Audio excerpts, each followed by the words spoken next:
Bom dia, tudo bem? Quanto tempo, né? Bom, hoje eu quero ser breve e quero trazer a palavra aqui de Jó. Breve, bem breve. O Jó, a discussão dele contra os amigos dele e em sua defesa contra Deus, em tudo que Jó estava passando, na defesa dele, ele mencionava Cristo sem saber de Cristo ainda. Como ele mencionava a esperança sem saber da esperança, que é Jesus. A nossa esperança é Jesus.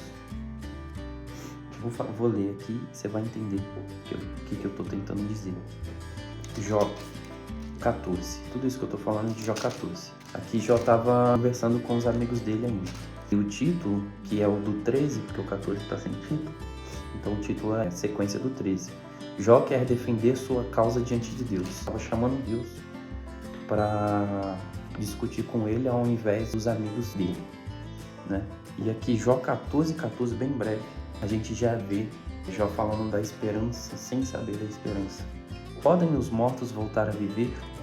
Assim eu teria esperança durante todos os meus anos de luta e aguardaria a libertação que a morte traz. Aí eu circulei, né? Parte. Voltar a viver. Podem os mortos voltar a viver? Que nós sabemos que acontecerá no último dia. Jó já estava falando disso sem saber, e a Bíblia ela é concreta, ela não tem desentendimento, ela se encontra em todas as partes, e todas as partes ligam a uma coisa só, a Jesus. Jesus que é o centro de tudo. Podem os mortos voltar a viver?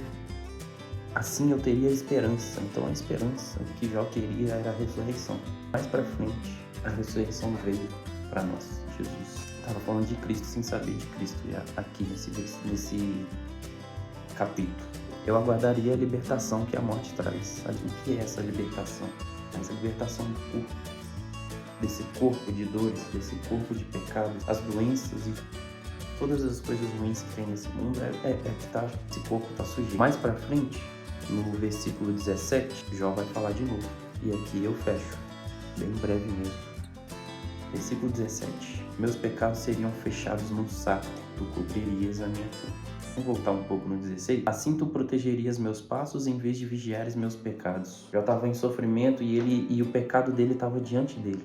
Para frente ele vai falar do pecado da juventude dele. E aqui os pecados dele estavam diante dele por causa das dores que ele estava passando. Ele falou isso, em vez de vigiares meus pecados seriam fechados num saco e tu cobririas minha culpa. Quem fez isso?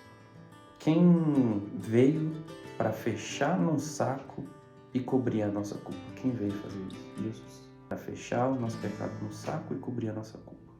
Então, é sobre isso. Sobre isso que eu queria falar hoje. De como a Bíblia se liga, não falha. E deu tempo certinho da minha mãe chegar, fazer barulho. Obrigado. Deus abençoe. Fazia tempo que eu não vim aqui. E orem por mim, porque eu também tenho minhas lutas, tenho muitas lutas comigo mesmo, batalhas comigo mesmo, para vencer. E é isso, galera. Obrigado. Tamo junto mais uma vez e até a próxima.